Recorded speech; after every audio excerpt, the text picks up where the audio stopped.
You know that using just one wrong word in English could literally make your best friend think you're dying in a hospital, or make your boss think you want a giant feeling of sadness instead of some basic office supplies. It's wild, but true. English is super weird, and the things you learn in textbooks usually do not match how people actually talk in real life. If you've ever felt super awkward ordering coffee or texting a native speaker, you are not alone. Question 1. What is a curvy A in an email? Answer. It's just the at symbol. Question 2.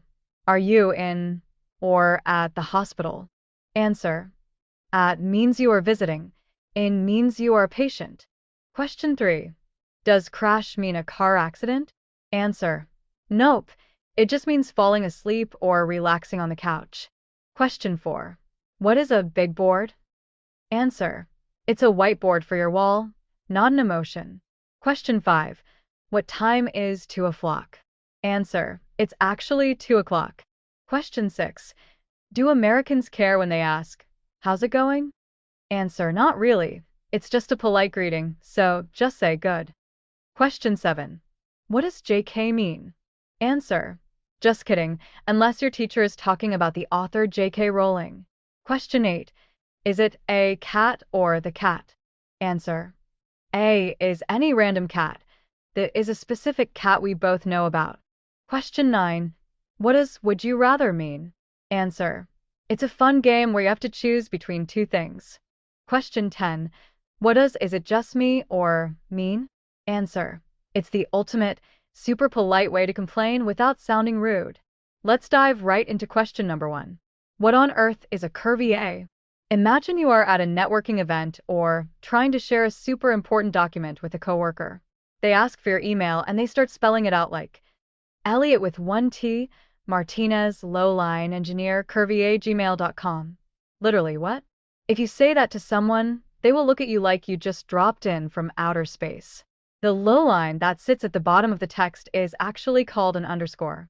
And that cute little curly letter that separates your name from the website, that is simply the at symbol. That's it. Just say at. So it becomes Elliot Martinez underscore engineer at gmail.com. If you want to master everyday English conversations, you absolutely have to know these basic digital symbols. Otherwise, you're going to sound like you're reading out a Wi-Fi password from 2007. Moving on to question number 2. This is a tiny grammar rule that can literally cause a panic attack in your group chat. Are you in the hospital or at the hospital? Let's say your brother James just got admitted last night, and your friend texts you to see what you're doing today. If you reply, I'm in the hospital, your friend is going to freak out, call 911, and probably start crying. Why? Because saying you are in the hospital means you are the actual patient. It means you are the one in the bed hooked up to machines. If you are just visiting someone, you say you are at the hospital. It's a tiny little preposition, but it entirely changes the vibe from I am visiting my sick brother to I am currently fighting for my life. Always use at when you are just stepping inside the building. Question number 3 is all about slang. Does the word crash mean a horrible car accident? Not always. Most of the time, it just means you are going to take a nap on the couch. Let's say you're talking to a classmate named Diego, and you ask what he usually does after doing his homework. If he says, I just crash on the couch and do nothing, he didn't drive a car into his living room. Crash is super common slang for our generation that just means you are completely exhausted, your social battery is at 0, and you're going to collapse onto a soft surface to relax. You can crash after a long day of work, or crash after watching anime all night. It's basically the human equivalent of a laptop completely shutting down. Now for question number 4, we are diving into some office vocabulary that can cause serious secondhand embarrassment. What is a big board? Well, bored spelled B-O-R-E-D is a feeling. It's how you feel during a massive staff meeting that definitely should have been an email. But board spelled B-O-E-R-D is a whiteboard or a blackboard. Because they sound exactly the same, they are called homophones. If you walk up to your manager and say, excuse me, I need a bigger board, you are basically saying, I need a giant feeling of sadness and exhaustion to present my diagram. What you actually want is a rolling whiteboard. It's a hilarious mix-up, but definitely one you want to avoid if you want to survive your presentation. Question number 5 is a major pronunciation check. What time is 2 o'clock? Okay, picture this. You're rushing around the office. It's 10:35 and your coworker Louise says, "Relax, the meeting with Mr. Johnson was moved. It starts at 2 o'clock." You're probably standing there looking around for birds. A flock is a group of birds like seagulls or pigeons. The phrase he actually wanted to say was a clock. It's super easy to mush your words together when you're speaking fast, and suddenly the letter O sounds like the letter A and the C sounds like an F. But in English, clarity is everything. If you tell your boss the meeting is at 2 o'clock, they're going to think you're inviting pigeons into the conference room. Always make sure you hit that O sound perfectly. 2 o'clock.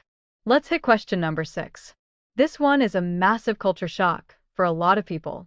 When an American cashier or barista asks you, "How's it going?" Do they actually care? Honestly, no. They really don't. Imagine you go to buy some milk. The guy at the register says, "How's it going?" And you start telling him about your bad sleep, your stressful day, and how your foot hurts.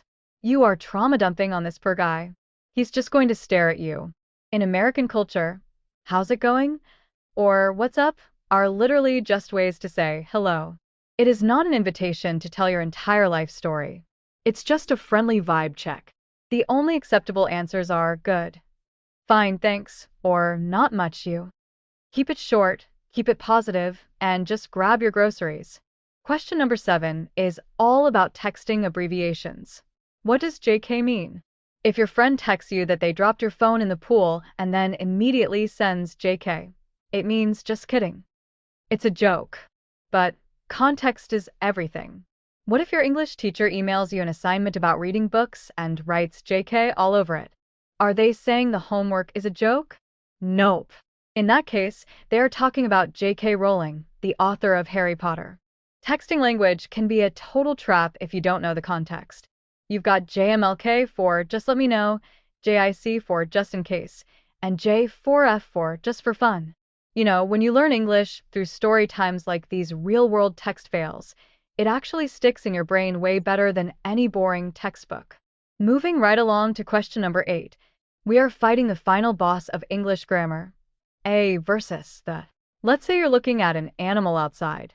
Is it a cat or the cat? Here is the secret cheat code. A is used when you are bringing something up for the very first time, and it could be any random one. Look, I saw a cat. But the moment you and your friend both know exactly which cat you are talking about, it levels up and becomes the. The cat is so cute. It goes from being general to specific. This is exactly why we always say the sun or the ocean. There is only one sun and one ocean that we are talking about. You don't say a sun because we don't have multiple suns in our sky. Once you get that rule, your sentences will sound totally natural. Question number 9 is super fun. What does would you rather mean? Let's say you just finished a long run, your legs feel like jelly, and you walk into McDonald's because they have AC. Your friend looks at you and says, "Would you rather eat pizza or burgers?" They are not just asking what you want for dinner. They're starting a mini game. Would you rather is the ultimate hypothetical question used to make someone pick between two options. It's basically a food battle or a life battle. You can use it for anything. Would you rather have no phone for a week or no coffee for a week? It's an awesome conversation starter and a great way to talk with friends without making things awkward. And finally, question number 10. What is the phrase, "Is it just me," or actually mean? Let's say you take a sip of your coffee and it tastes like straight up burnt charcoal. Instead of screaming, "This coffee is terrible," you look at your friend and say, "Is it just me?" or "Does this coffee taste burnt?" This is the ultimate English life hack. It is the most dramatic, yet polite way to complain about something. You are basically asking for a second opinion to validate your feelings, without sounding like a total Karen who wants to speak to the manager. You're pretending that maybe you're the crazy one, even though you know for a fact the coffee is awful. It softens the blow, and it is exactly how native speakers complain in real life.